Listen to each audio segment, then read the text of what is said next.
Hi, it's me, Vicki Marie. I'm just come on to because you know the update I gave you on Madeline Kingsbury, the missing mum from Winona in the United States, and they did find remains, and they have positively identified. Unfortunately, those remains are Madeline's, and her ex-partner Adam Fravel has been arrested on suspected second-degree homicide so far.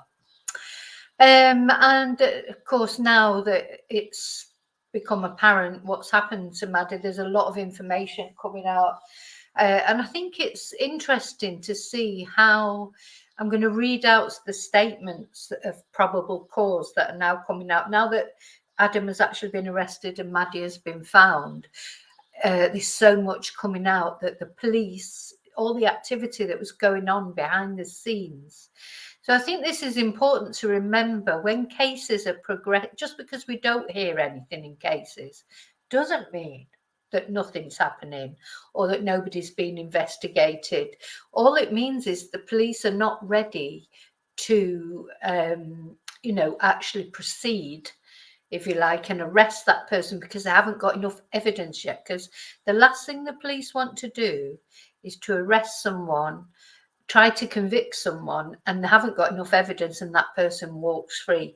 So in the beginnings of these sort of investigations, especially because they hadn't found Maddie's body, so they had no proof yet that she actually had left this earth. So I think what they've probably been doing is keeping an eye on Adam all this time. They certainly interjected when he was applying for custody of the children. And they've probably been keeping an eye on him all this time, following up all the different leads, etc., that they were receiving, doing the searches, doing all that behind the scenes, but they never charged him, or they never declared him as a suspect or charged him until they found Maddie's remains. Thankfully, I mean, it's horrible, obviously, to find that everybody's worst suspicions were confirmed, but better that she's now been found and they can proceed against this horrible, horrible man. And I mean, I know all murderers are horrible, but when I read this out to you about the circumstances of this case now that are coming out, it's just, if they had an argument and, he killed her accidentally in a domestic argument, then, sort of things can happen. I know that, but it's always, to me, it's what people do afterwards as well that contributes. This is going to end up being first-degree homicide, I'm certain, because just the way he's acted afterwards. What a horrible, horrible man. And that is the mother of his children. The mother of his children. He's taken those children's mother away. And not only that, afterwards has done what he's done. So anyway, I want to read out to you the statement of probable cause that the police are now releasing, because of course now he's been arrested and she's been found. The police are being much more open with everything. So yeah, what happened was, so Maddie was last seen taking the children to daycare that morning, I think it was the 31st of March, with Adam. And then somebody reported, a friend of Madeline reported to the police that that day, later on that same day, Madeline had not, contacted her, or she'd not been able to contact Madeline. And that was unusual. According to the friend, that was very unusual because Madeline was constantly in contact with her. So the friend was concerned and had gone to Madeline's residence, had seen her minivan in the driveway and knocked on the door, but no one responded. So this is on that Friday. The friend also told police that she was aware that Madeline was having issues with her significant other, who also lived at the residence. So anybody, if you're out there and you're going through a similar thing that Madeline was going through, where you're splitting up maybe from your partner, man or woman, don't wait, just go, because there must be somewhere you can go, even if it's uncomfortable for a little while. You know, and I know if you've got children, you've got work and that, but if your partner is being belligerent in any way, you must go. Even sleep, to me, I would sleep in my car now rather than, you know, maybe you don't have a car, but there's got to be some authorities you can contact, some friends, some family, because this is the problem. You try and sort these things out in a nice way, if you like, an amicable way. But the trouble is, you might be amicable, but the other person isn't necessarily. So I think Madeline tried to do everything. She tried to do everything the right way, and unfortunately, that cost her a life, because this man, she didn't know she'd been with a psychopath all those years. Anyway, so her friend was aware that Madeline was having issues with her significant other, who also lived at the residence. The friend identified the significant other as Adam Fravel. Winona police officers met the friend at Madeline's residence located in Winona. An officer knocked on the door of the residence and looked in the windows, and no one responded. The officer did not see anyone inside. Shortly thereafter, officers spoke with Madeline's father on the poor Madeline's father, and and learned that her family had also not had any contact with her that day. The father reported that it was uncharacteristic for Madeline not to have contact with family members or friends. So a Winona police officer spoke with Adam Taylor Fravel, and that's the guy, by telephone. According to him, he had not heard from Madeline since early in the morning. She was supposed to pick up the children at the daycare after she finished working, but she did not. Fravel stated he picked up the children at the daycare and took them to his parents' residence in Maybell, Minnesota, and this is where Madeline was found, very close to his parents' residence. Later that evening, officers were able to conduct a welfare check inside the Winona residence and determined that no one was inside the residence. Let me just, Law enforcement investigators have spoken with the children's daycare provider, who confirmed that both Madeline and Fravel were present when they dropped their children off at daycare that morning at approximately 8:05.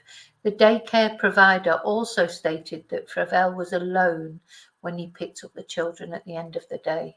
So obviously sometime between that, that's when he did whatever he did to Madeline. On April the 1st, law enforcement investigators obtained a search warrant for the Madeline Fravel residence in Winona. The interior of the residence was cluttered, but there did not appear to be overt signs of a struggle. During the search, law enforcement officers located what investigators later determined to be Madeline's cell phone, jacket, and purse in the residence. I'm surprised that he left all that there, because that's, of course, what let the police know that she wouldn't have gone without her phone, etc. If she would have left on her own volition, she would have taken all those things with her. So he made a big mistake there. Anyway, investigators also located a laptop computer that investigators later determined Madeline used to work from home. Investigators later obtained access to the cell phone's databases. It was determined that a text message was sent from the cell phone to Madeline's sister on March the 31st at 8:15 a.m. Investigators noted there were no subsequent messages or phone calls sent from Madeline's cell phone. So that was the last message that she sent. If it was her, presumably that maybe was her, because that would be normal what she would do, keep in touch with her sister throughout the day, sending various messages. So she'd probably got home from dropping the children, sent a message, and then after that there was nothing. Law enforcement investigators. Let me just go down a bit. So I need to. How can I go down there? I need to go further down. So law enforcement investigators had follow-up conversations with Adam Fravel on April the 1st and 2nd. And during these conversations, Fravel told investigators he had met Madeline at college in Winona and they had an on and off relationship for the past 7 years. So yeah, now she was only 26, Madeline, so she was only 19 when she met this idiot. And unfortunately at 19 you don't necessarily choose wisely, do you? So Fravel stated that they have 2 children, ages 5 and 2. Fravel indicated that Madeline worked from home and in Rochester, Minnesota. Fravel stated that Madeline would generally travel to Rochester for work on Mondays and Fridays. And he acknowledged, I knew that, it's funny how you just know things. I didn't know this before, but I knew it, if you like, I felt it. He acknowledged that Madeline was the primary income producer for the family and she would forward him money electronically to pay the family bills. Fravel acknowledged that recently their relationship was not working, so they decided to separate and were in the process of moving out of their Winona residence.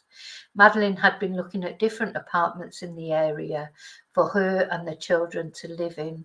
Fravel indicated that about 2 weeks ago, I didn't know this, Madeline had told him that she had begun a relationship with another man, but he did not know how long the relationship had been going on.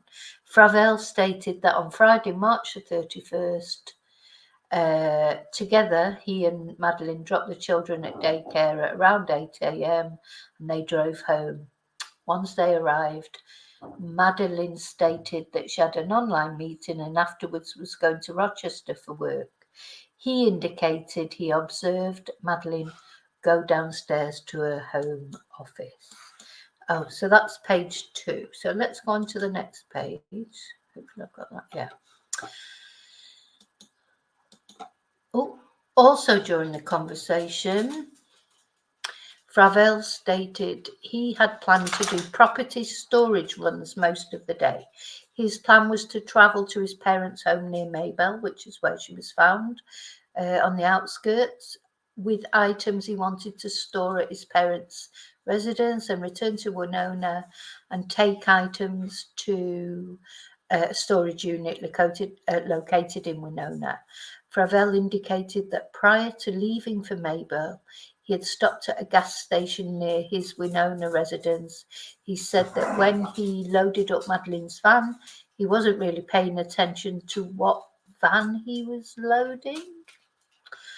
Strange. Fravel believed he left his residence and began driving the van to Maybell at approximately 10:15. So the police knew all this. The reason I'm reading this out is because the police have not said any of this before.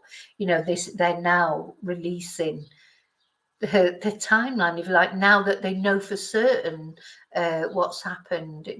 I feel like they've dealt with it so well, and they had criticism. All police get criticism because it feels like to the public that they're not doing anything, but they were, because as we'll see, they knew they were just gathering the evidence. So Fravel continued with the following information.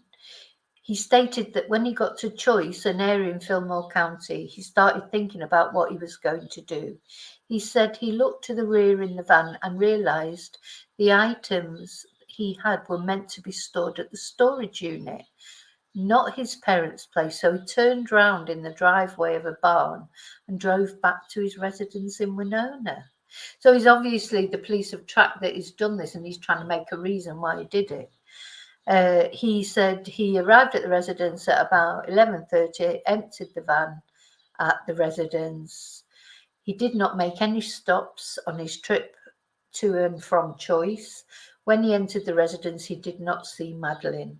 He stated he did notice his car was still home and thought that Madeline might have carpooled to Rochester. He stated he remained at the residence for the remainder of the afternoon. He texted Madeline but didn't get a response. Eventually went downstairs. Madeline was not there. He texted Madeline again about picking up the kids from school and asking about plans for dinner or supper. And when she did not respond, he picked up the children at daycare and drove them to his parents' residence. Also during their conversations with Fravel, law enforcement disclosed to Fravel a concerned persons report that Fravel had told Madeline that if she did not listen up, she would end up like Gaby Petito. So this is one of Madeline's friends that said that Madeline has told her this. Fravel admitted being infatuated by the Gaby Petito case. There is a video on my channel about Gaby Petito. She was the poor girl that went missing, and anyway, it turned out her boyfriend had killed her. And I'll put a link in the description box to my videos on that case. And in the end, poor Gaby, she was found dead, and later her partner deleted himself. But he did admit that he had killed Gaby before, in a note. Fravel admitted being infatuated with the Gaby Petito case, and he said he made the statement to Madeline about her ending up like Gaby Petito. He claimed he was trying to make a joke. Well, that's a hilarious fucking joke, isn't it? Hilarious. The Gaby Petito case made national news. It was the story of a 22-year-old woman who went missing. After extensive searches, Petito's remains were found near a park in Wyoming, and it was reported that Petito died of strangulation. The media also reported that Petito's fiancé claimed responsibility for her death in a notebook. So, investigating officers spoke with a friend of Madeline who indicated that sometime in 2020 or 21, she was on a video call with Madeline who was at her residence. Madeline was standing up, holding one of her children and cooking dinner. The friend observed Fravel enter the room and yell at Madeline to keep quiet.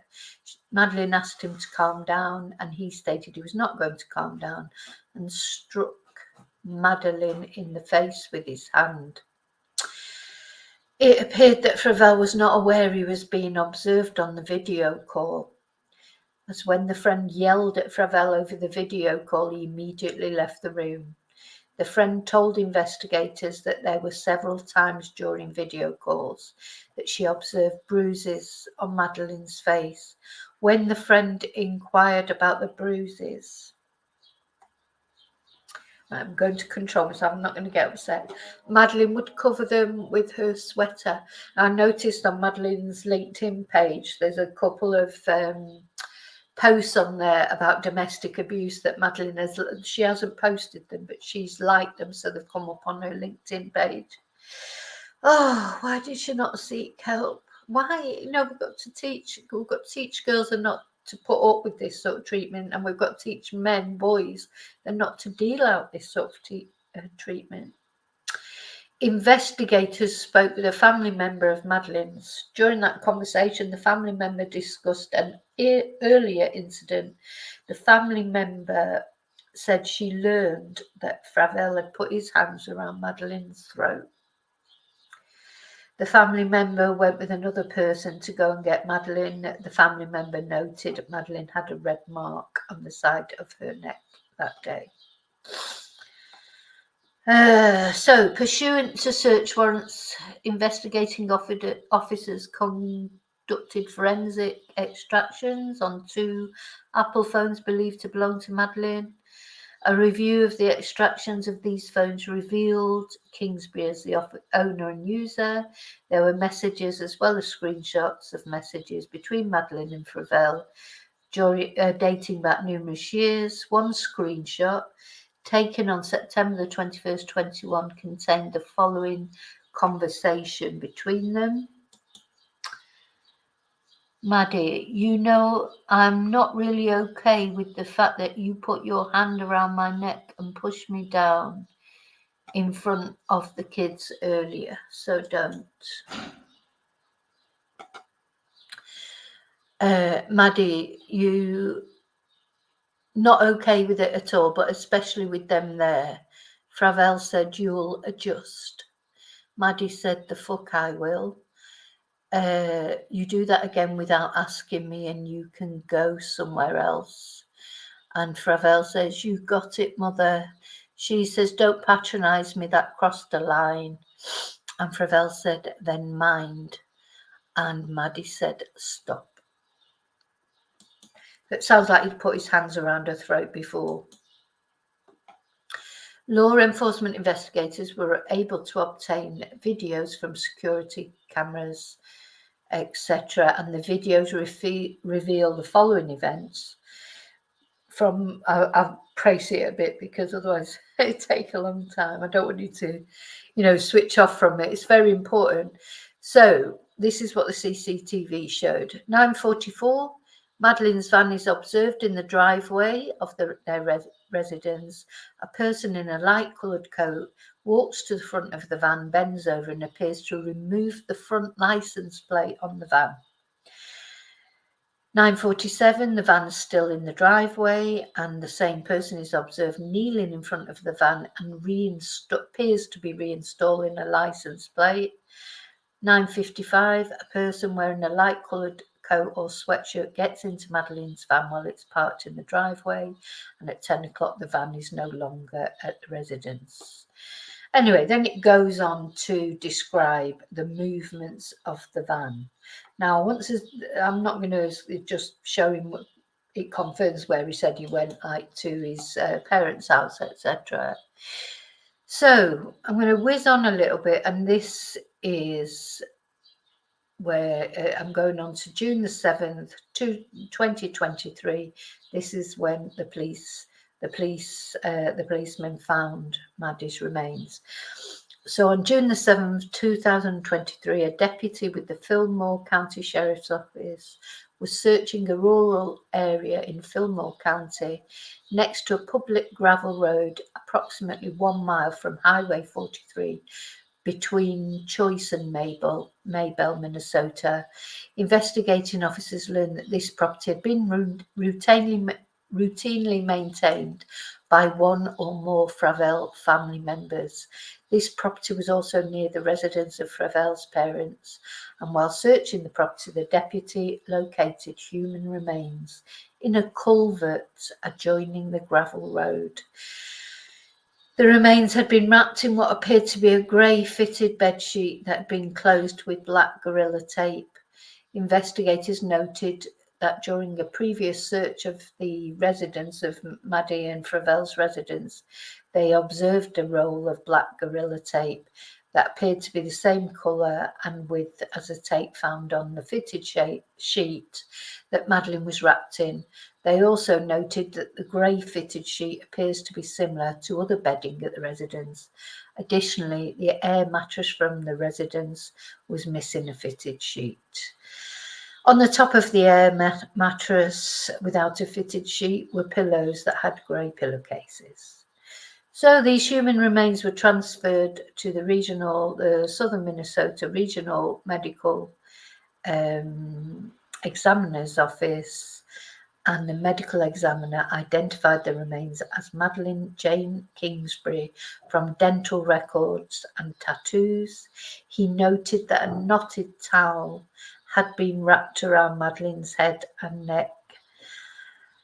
He performed an autopsy, and the preliminary autopsy report determined the manner and cause of death as homicide and homicidal violence.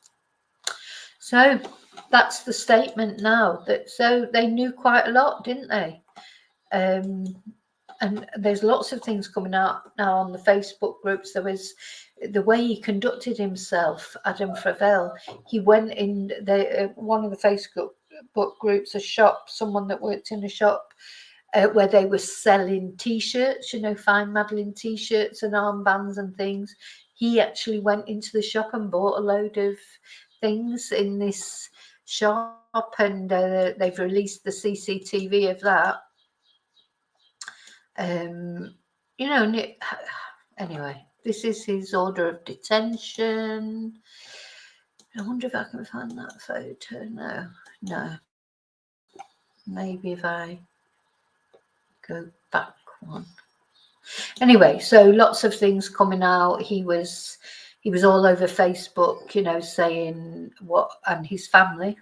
I feel sorry for his family, because if they didn't know anything about this, they've been defending him. He was saying, oh, how awful it was, and people were accusing him of things, and he didn't deserve all that. And his family was sticking up for him, like you would, I suppose, stick up for your son, your brother, because you wouldn't believe that they could do something like that, would you? But yeah, so the point really, well, apart from I wanted to inform you about Madeline, and I think it's important that people know just what a he is. This is what happens in investigations. So there were things going on behind the scenes. The police had a good idea.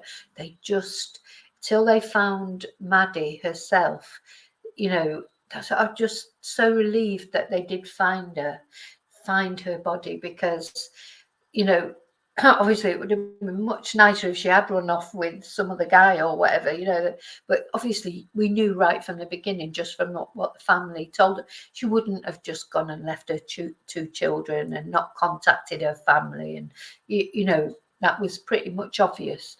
Even though they tried to keep hope alive, I think the family were always aware that something had happened, or suspected that something had happened. So now at least the body's been found. Madeline can be laid to rest, brought home to her family, and that man can be put away. I hope he gets a good sentence.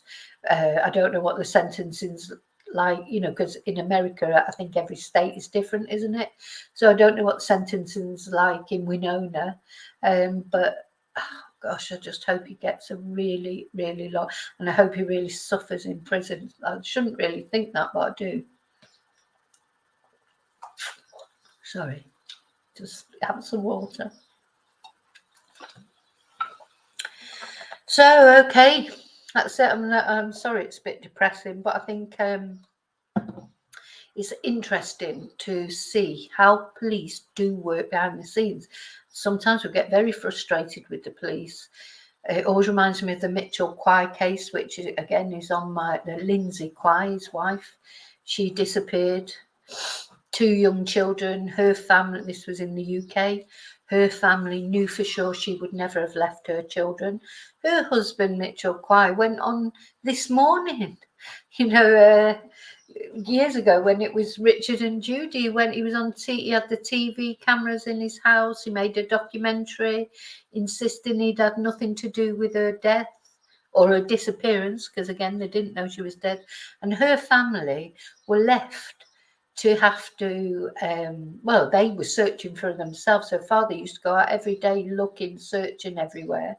Her family, they would have to have contact with her husband, because they were sort of sharing custody between Lindsay's parents and Mitchell, and so they had to actually face him and give him the kids back, and then go in knowing in their hearts that he had done something to their mother. And eventually he cracked, Mitchell, to be fair. They never, but there was investigations going on behind the scenes, and there was suspicions, but they literally never found any evidence. And if Mitchell Quy wouldn't have cracked, it's a one good thing that he did, that in the end he did tell them what he'd done to Lindsay, which was murdered her in an argument. And as I say, that's sometimes things happen, it's terrible, but you know, what did he do? Instead of just sort of facing the music and, you know, letting everyone know what happened to Lindsay, he called his brother, and his brother, who was a butcher, went over there and they dismembered Lindsay and distributed her body all over Southport. And when they came to recover the body, they never found Lindsay's head. So it's just, so that's sort of almost worse than the act itself to me. It's worse than the act of killing someone in a fit of rage, in a crime of passion or whatever, which is awful. Don't get me wrong, it's awful. But what he did afterwards was the worst thing. And then I think it was about 18 months before this came out. So the family had to live with that. And he also caused another death in that family because one of her brothers, when he found out what had happened to Lindsay, he could not live with it and he deleted himself. And I put the link for that video on, and really resonates with me, that story. Lindsay, just a young girl, again, just taken in by a psychopath. The trouble is, when you're 19, you meet someone, you don't know they're going to turn out to be a psychopath or a sociopath or narcissist or whatever, because you don't understand those things then. Anyway, so that's it. So have a great Saturday, and I will see you very soon, as always, in the next video. And remember to always live and love very carefully. It makes you wonder, do you have to have your partners male or female? Do you have to have them psychologically assessed before you decide if you're going to get in a relationship with somebody? I mean, for goodness sake, you know, I mean, are they already sociopaths? Or did they become them over time? Is it always lurking in there? Is it just when you come to the time when you're going to leave them? I mean, Lindsay and Mitchell Quy, I don't think she was going to, maybe she was going to leave him. Yeah, because they had a very off and on relationship. I think she may well have said to him she was going to see a lawyer about a divorce, and that's what triggered her unfortunate. Well, it's a long story. I can't go into the whole story because that's why I did a video on it, because it's a long story. So yeah, what do you think the answer is? We've got to teach men not to be like this. We've got to teach girls not to put up with this. And also, yeah, do we have to, every time we meet a new prospective partner, do we have to send them for a psychological analysis before we decide whether we're going to embark on a relationship with them? Anyway, okay, so remember to always live and love very, very carefully. Please look after yourselves, and I'll see you very soon in the next video. And until then, may your gods go with you. Thank you.